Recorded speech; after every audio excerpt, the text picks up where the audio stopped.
Masechet Sanhedrin, traité Sanhedrin, Dafkaf, feuille numéro 20, tout en haut de la page.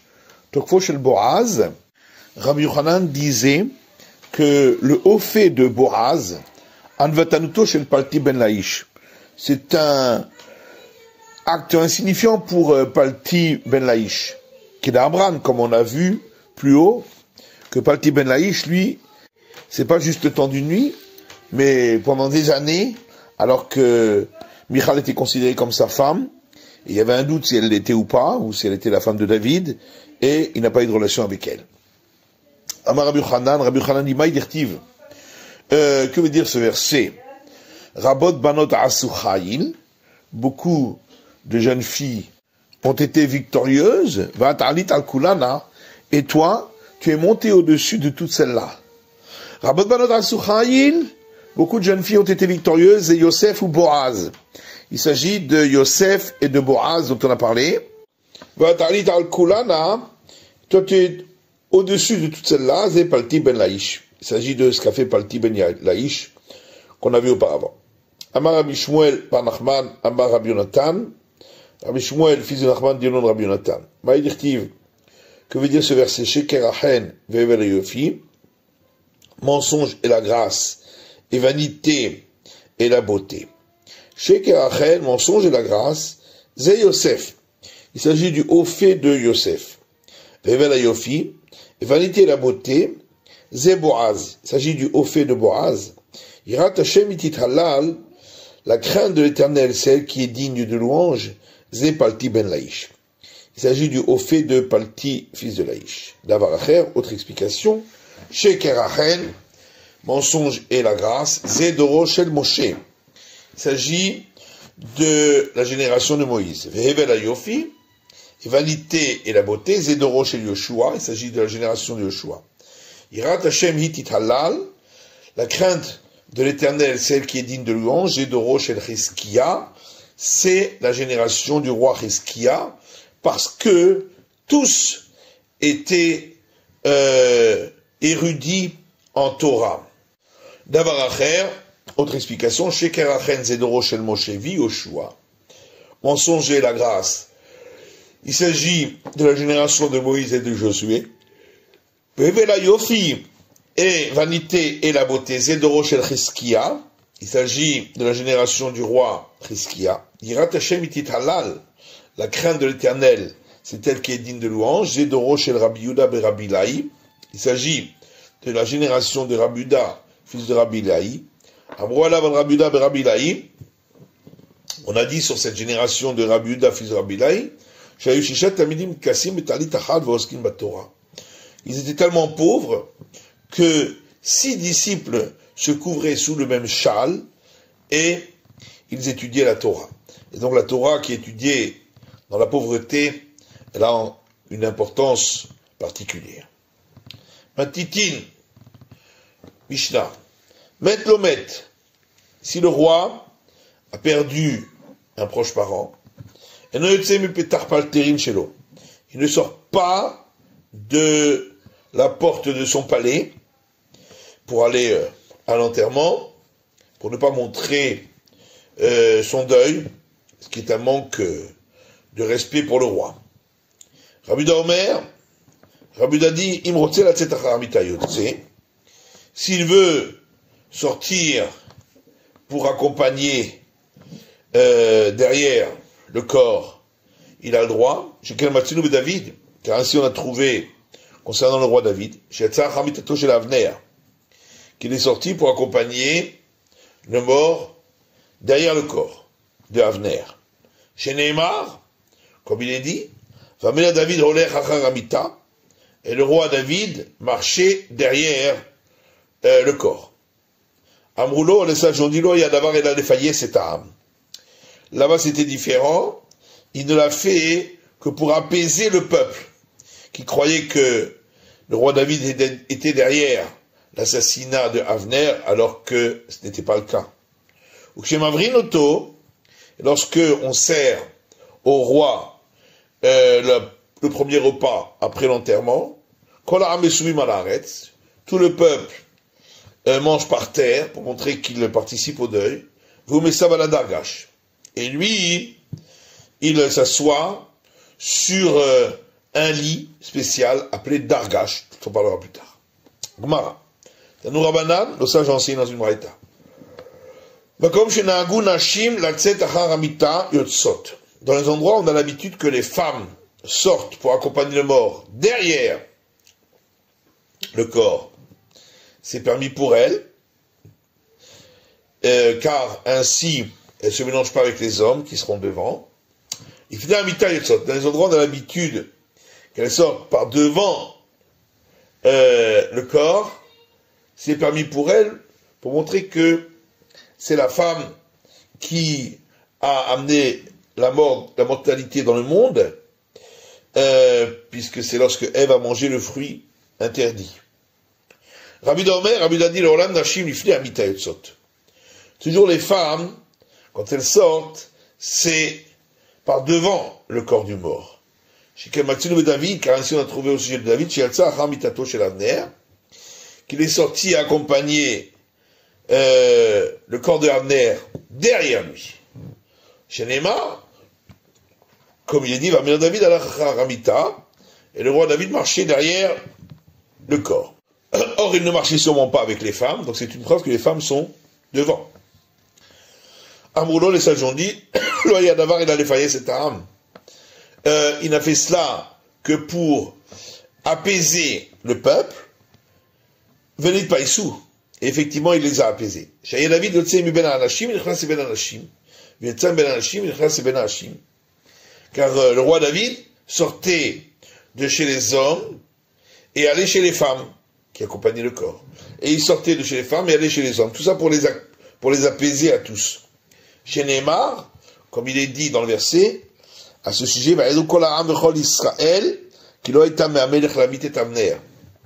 et tout le peuple et tout Israël ont su que ça ne venait pas du roi de tuer Avner.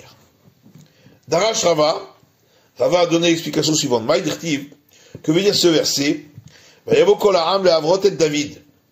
Tout le peuple est venu, donc après l'enterrement, pour apporter le premier repas à David. Dans l'écriture, c'est écrit pour détruire, mais on le lit pour apporter le repas. Car au départ, ils ont voulu le tuer parce qu'ils croyaient que c'était lui qui avait fait tuer Avner. À la fin, ils ont compris que ça ne venait pas de lui, ils sont venus pour lui apporter le repas. Ravida dit au nom de Rav, pourquoi Avner a-t-il été ainsi puni, qu'il a été assassiné par Yoav? Parce qu'il aurait dû empêcher Shaoul de tuer Novle, la ville des prêtres, et il ne l'a pas fait. Ravitsa dit, il a voulu l'empêcher, mais sa demande n'a pas été exaucée. Et les deux tirent leur enseignement du même verset. Après la mort d'Avner, c'est marqué, le roi a dit une élégie sur Avner. Il a dit, Akemot Navad Yamut Avner. Est-ce que, comme la mort d'un mécréant, Avner allait mourir? Yadechalo Asurot, tes mains n'étaient pas attachées. Veraglecha lo nelchushtaim ugashu, et tes pieds n'étaient pas enserrés dans des chaînes en cuivre. Madame Anomicha, d'après celui qui dit qu'Avner n'a pas empêché qu'on tue Nob, la ville des prêtres, Rikama, et voilà ce qu'a voulu dire ici David, Yadecha lo asurot veraglecha lo nelchushtaim ugashu, n'est-ce pas que tes mains n'étaient pas enfermées, tes pieds n'étaient pas enserrés dans des chaînes en cuivre? Pourquoi donc tu n'as pas empêché cela quand tu la noble, la ville des prêtres?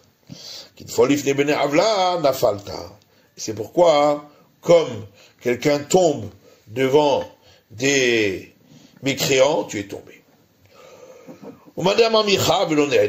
D'après celui qui dit que Avner a voulu empêcher mais n'a pas été exaucé, Itmarouye Vetama. En vérité, David s'étonne. Hakemot Naval Yamut.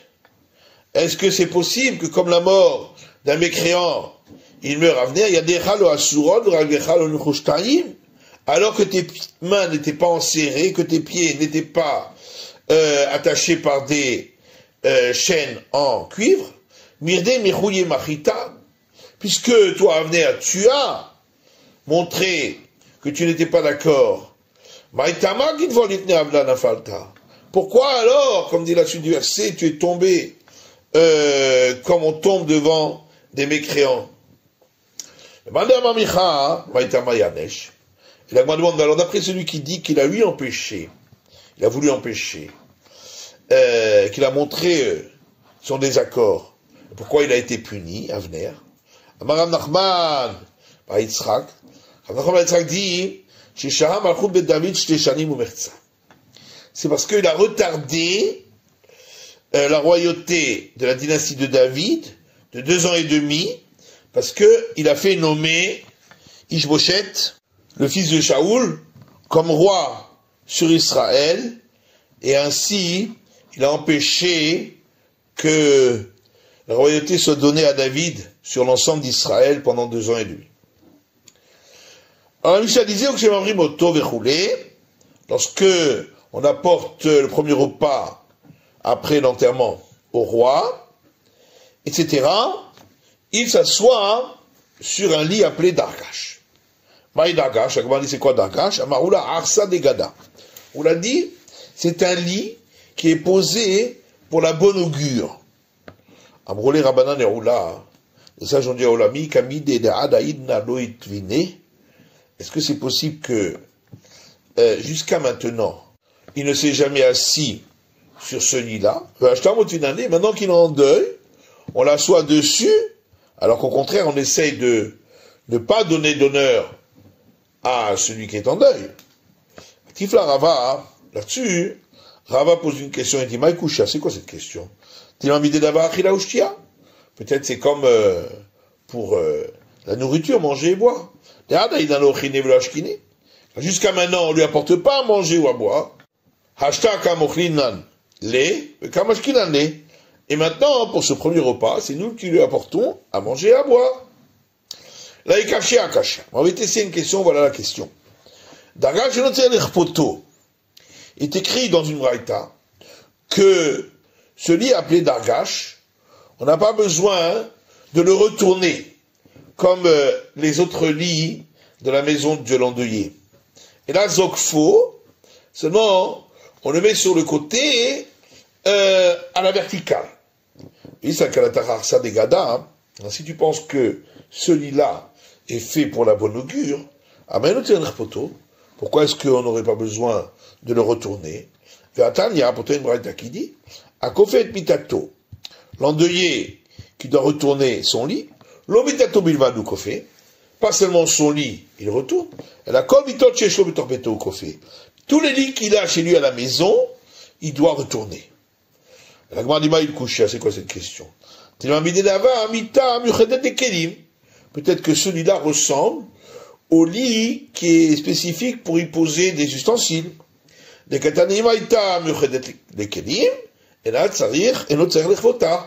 Comme il est écrit dans une braïta, que si le lit était destiné pour les ustensiles, on n'a pas besoin de le retourner. Là, il cache à cache. On va essayer une question, voilà la question. Rabban Shimon Gamiel Omer, dans la suite de la braïta, Rabban Shimon Gamiel dit, Dargash matir karbitin veunofel melav. Que celui appelé Dargash, l'endeuillé, pendant son deuil, il enlève les boucles qui le retiennent, et ainsi, il tombe, le sommier, de lui-même. Oui, c'est Kadatar Arsa Degada. Hein. Si tu dis qu'il s'agit d'un lit pour la bonne augure, Kabitinuité, est-ce que celui-là, il a des boucles pour l'attacher? Il est comme tous les autres lits. Pourtant, Et là, qu'il y a un ravine. Seulement, lorsque le ravine est venu d'Israël en Babylonie, Amar, il a dit, Amar Léomi Rabbanan, un des sages, fait Rav Tachlifa Shemé, dont le nom était Rav Tachlifa, d'Avashria Beshuka de Gildaï, qui se trouvait souvent dans le marché des tanneurs. Vers Marli, Maï Dargash, il m'a dit, c'est quoi le Dargash? Arsa de Tsala. C'est un lit dont le sommier est fait avec une peau, au lieu d'être fait avec des cordes. Et la peau, elle est attachée au cadre avec des boucles, justement. Et c'est pourquoi il suffit d'enlever les boucles pour que cette peau tombe. Il n'y en a pas besoin de le retourner. Et aussi, le roi, on le met sur ce dargash parce que c'est un lit qui est de moindre importance. Amar Rabbi Yamia, Amar Rabbi Yochanan. Rabbi Yamia dit au nom de Rabbi Yochanan, dargash, ce lit appelé dargash, sirugo mitocho. Il est attaché à l'intérieur du cadre. Mita seruga me al-gaba. Alors que le lit en général, il est rattaché, on rattache les cordes par-dessus le cadre.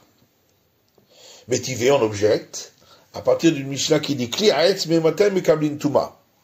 Les ustensiles en bois, à partir de quel moment ils reçoivent l'impureté. Amita ve'arissa, le lit et le petit lit de nourrisson. Mishe yeshufem be'or hadak. À partir du moment où on a lissé le bois avec une peau de poisson. Et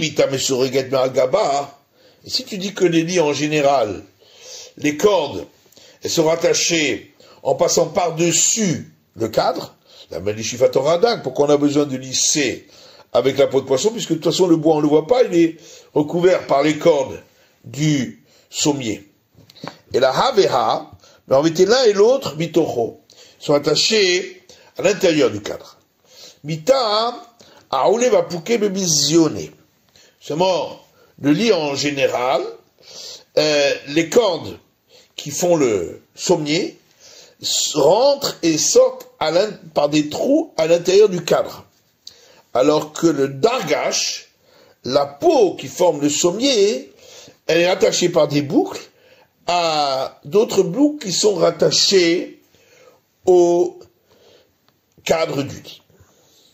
Amar Rabbi Yaakov, Amar Rabbi Yoshua ben Levi, Alachak Rabban Shimon ben Gamliel. Rabbi Yaakov dit au nom de Rabbi Yoshua ben Levi qu'on suit la vie de Rabban Shimon ben Gamliel, que le dargash aussi, il faut le retourner en enlevant les boucles pour que la peau tombe à terre. Amar Rabbi Yaakov Arami, Mitash enaklite hayotzin. Rabbi Yaakov Arami dit, un lit qui est fait avec un baldaquin par-dessus, et donc il y a une barre au-dessus du lit pour qu'on mette le tissu du baldaquin, et donc on ne peut pas la retourner, parce que en haut c'est juste une barre.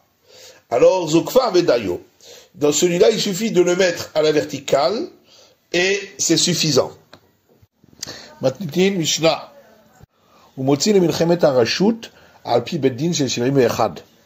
Et le roi fait sortir le peuple pour une guerre qui n'est pas un commandement de la Torah, si c'est avec l'approbation du tribunal de 71 juges. Ou pour être la asot lo derech. Il a le droit de casser des constructions pour se frayer un chemin. Ve'en memachel beyado, et personne ne peut l'en empêcher. Derech hamelech en lo shi'ur. Le chemin du roi n'a pas de largeur maximale. Et tout le peuple, lorsqu'ils prennent le butin, doivent lui donner une partie. Vous notez la chelek berosh, et lui prend sa part en premier. Gemara, tanina hadazimna. Ce qui est dit dans le Mishnah, on l'a déjà vu une première fois. En motzi'in le milchem et areshut, et la api bedin sheshivim echad, qu'on ne peut faire sortir le peuple pour une guerre qui n'est pas un commandement de la Torah, si ce n'est avec approbation du tribunal de 71 juges. Et la Gemara répond, Aïd de Tana kol milé de Meler, étant donné qu'ici, on enseigne tout ce qui a trait au roi. Tanarami, c'est pourquoi on a enseigné également Motzi'in, Milchemet Areshut, qu'on fait sortir à cette guerre qui n'est pas une obligation de la Torah, etc. Amar Ravuda Mar Shmuel, Ravuda dit non Shmuel, Kol ha'amur beparshat Melech, tout ce qui est dit dans le passage concernant le roi, dans le livre de Samuel, concernant tous les droits que le roi a, Melech mutarbo, le roi a effectivement tous ses droits. Rav Amar, Rav lui dit, l'onemra parshazou elale ayem alehem. Ce passage n'a été dit que pour menacer les enfants d'Israël, chez Neymar Som Tassim Alecha Melech, parce qu'il est écrit, placé, tu placeras sur toi un roi, chez Aimato Alecha, que sa crainte soit sur toi, mais en vérité, le roi n'a pas forcément tous ses droits. Ketanae, et cette discussion suit une discussion entre des maîtres du temps de la Mishnah, parce qu'il y a une braïta qui dit, Rabbi Yossé Omer, Rabbi Yossé dit, Kol ha'amur beparshat Melech, tout ce qui est dit dans le passage concernant le roi, Melech Mutarbo, le roi a effectivement ses droits. Rabuda Omer, Rabuda dit, lo nemra parshazou et la kedela ayem alehem. Ce passage n'a été dit que pour les menacer, chez Neymar, comme il est dit, Som tassim alecha melech, placé, tu placeras sur toi un roi, chez emato alecha. C'est-à-dire que la crainte du roi soit sur toi. Chanaya Rabbi Yuda Omer. Et de même, Rabbi Yuda disait, Gimel mitzvot nitztavu Israël, 3 commandements ont reçu Israël, Biknisatan la Haaretz, lorsqu'ils sont rentrés en Israël, les Hamid Lahem Melech, de placer sur eux un roi, ou la Achid Zarosh el Amalek, et de détruire la descendance de Amalek, Velibnot Lahem Bet Abechira, et de construire pour eux un sanctuaire, donc le temple.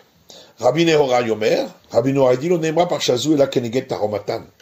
Ce passage concernant la nomination d'un roi dans le Deutéronome n'a été dit que par rapport à leur réclamation chez Neymar vers Marta Asim Alay Melech, puisqu'il est écrit et tu diras je voudrais placer sur moi un roi, Vegomer, etc., comme tous les autres peuples, alors tu placeras un roi. Mais ce n'est pas un commandement d'après lui. Tanya, il y a une braïta qui dit, Rabbi Eliezer Omer, Rabbi Eliezer dit, Zekenim Shevador Karogen Sha'alou. Les sages de cette génération, du temps de Samuel, lorsqu'ils ont demandé un roi, c'était une demande juste chez Neymar, puisqu'il est dit, Tena lanu melech, leshoftenu. Donne-nous un roi pour qu'il nous juge. Donc c'était pour pouvoir pratiquer la justice. Par contre, les ignorants de parmi le peuple d'Israël, Kilkelu, ont fait une demande qui n'était pas bonne chez Neymar, puisqu'ils ont dit, afin que nous soyons nous aussi comme tous les peuples, et que le roi nous juge, et qu'il sorte devant nous. Donc c'était uniquement pour être comme tous les peuples. Tanya, Rabbi Yossé Omer, il y a une braïta qui dit, Rabbi Yossé dit, 3 commandements ont reçu Israël lorsqu'ils sont entrés en Israël. La Hamid Lahem Melech, de placer sur eux un roi, ou la Achid Zarosh el Amalek, et de détruire la descendance des Amalek, Velivnot Lahem Bet Abechira, et de construire pour eux un temple. Ve'enni Yodea Ezemehen Techila. Je ne sais pas lequel des commandements devait-il accomplir en premier. Que chez Omer, c'est pourquoi il est dit qu'il y a dans le Keska Milchama Lashem Ba'amalek, car la main est posée sur le trône de Dieu, une guerre pour l'Éternel contre Amalek. Et Omer la Hamid Lahem Melech Techila. Donc de là, tu vois qu'il fallait en premier lieu qu'il place sur eux un roi, qui c'est la Melech, parce que quand on parle de trône, on fait toujours référence au roi. Chez Neymar, comme il est dit, Vaïchef Shlomo al-Kisé Hachem, et Salomon a siégé sur le trône de l'Éternel, les Melech en tant que roi. Par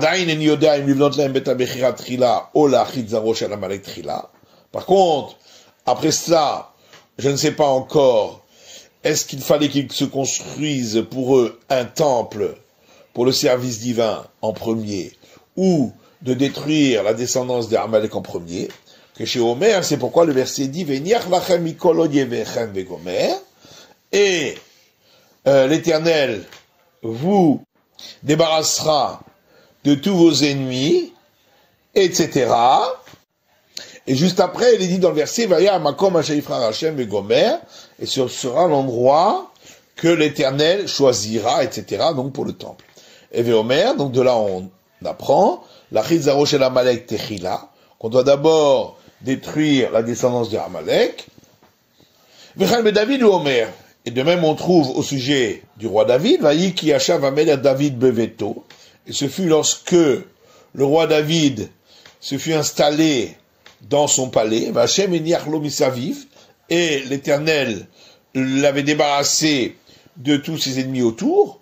Il est écrit ensuite, Vayomer Amelech à Nathan Navi, le roi a dit à Nathan le prophète, Re'ena, regarde s'il te plaît, Anochi Yoshe bevet Arazim, moi je suis installé dans une maison qui est faite avec du bois de cèdre, Vegomer, etc. Et le service divin se fait dans une tente de tenture. Et donc il a demandé à construire le temple. Amaré Shakish dit, au début, le roi Salomon a régné sur les sphères supérieures aussi. Chez Neymar, comme il est dit, Vayeshev Shlomo al Kisei Hashem, et Salomon a siégé sur le trône de l'Éternel. À la fin, après qu'il a fauté, il n'était plus roi que sur les sphères inférieures. Chez Neymar, comme il est dit, car il exerce son pouvoir sur tout l'autre côté du fleuve, mais Tifsar vers Aza, de Tifsar à Aza. Rabbi Shmuel, là-dessus il y a une discussion entre Rabbi Shmuel, Chadamar Tifsar Besof Olam, vers Aza Besof Olam. Tifsar se trouve d'un côté du monde, tout au bout, et Aza, tout au bout de l'autre côté. Chadamar Tifsar vers Aza Ba'ade Adade Avuyadve. L'autre dit Tifsar et Aza étaient deux endroits qui étaient l'un à côté de l'autre. Ou Keshem Shemalach al Tifsar vers Aza, pour nous dire que de la même manière qu'il pouvait régner facilement sur Tifsar et Aza, Kach Malach al Kol Ha'olam Kulo. Il avait exactement le même pouvoir sur le monde entier. Mais à la fin, le Malach est là à l'Israël. Parce qu'il ne s'est pas repenti, il n'a régné que sur Israël, chez Neymar, comme il est dit, Ani Kohelet, moi Kohelet, donc c'est Salomon, Haïti Melech al Israël, j'étais le roi sur Israël, le Gomer, etc. Il dit, mais sauf, et ensuite, le Malach est là à Yerushalayim, il n'a régné que sur Jérusalem, chez Neymar, comme il est dit, vrai Kohelet ben David, Melech Birushalayim, parole de Kohelet, donc Salomon, fils de David, roi en Jérusalem. Sauf, le Malach est là al Mitato. À la fin, il ne régnait plus que sur son lit. Chez Neymar, comme il est dit, il est Mitato chez l'Ishlomo Vegomer, voici le lit du roi Salomon, etc. Sauf, et après, le Malach est là al Maklo. Il ne régnait que sur son bâton. Chez Neymar, comme il est dit, ceci est ce qui me reste de tout le travail que j'ai fait. Ainsi a parlé le roi Salomon. Rabbi Shmuel Hadamar Maklo. Là-dessus, il y a une discussion entre Rabbi Shmuel. L'un dit, il s'agit de son bâton. Hadamar Gundo. L'autre dit, il s'agit de son vêtement royal.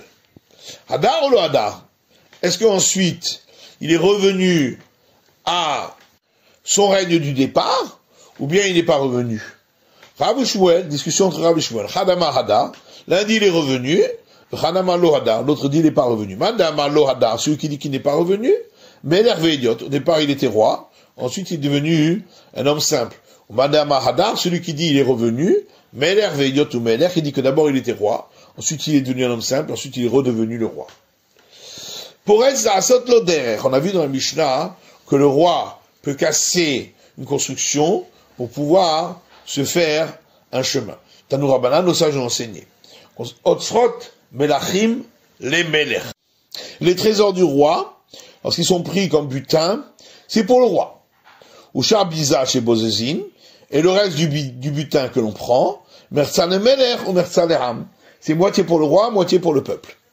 Amala Abaye le Rav Dimi, Abaye dit à Ravdim, il va brela les Ravacha, d'autres disent Ravacha, Mishlamot, Menachim, Meler. Je comprends que les trésors des rois vont au roi, ou Chadimilta. C'est ça la normalité. Et là, chez Arbiza, chez Bozezi, mais le reste du butin que l'on prend, Merzal et Meler ou Merzal et Ham, c'est moitié au roi et moitié au peuple, Minalan. D'où est-ce qu'on le sait? Dirtiv, parce qu'il est écrit, Vayimshar Hashem le Nagid. Et il l'a oint, donc Salomon, pour l'Éternel comme roi, ou le Tzadok. Et également, Tzadok comme grand prêtre. Makish Nagid le Tzadok. Donc, on a juxtaposé le roi avec Tzadok le grand prêtre, pour dire, Ma Tzadok Merzalo Merzalechav. La manière que Tzadok le grand prêtre, la moitié c'était pour lui et la moitié pour ses frères les prêtres. Af Nagid, de même le roi, Merzalo ou Merzalechav.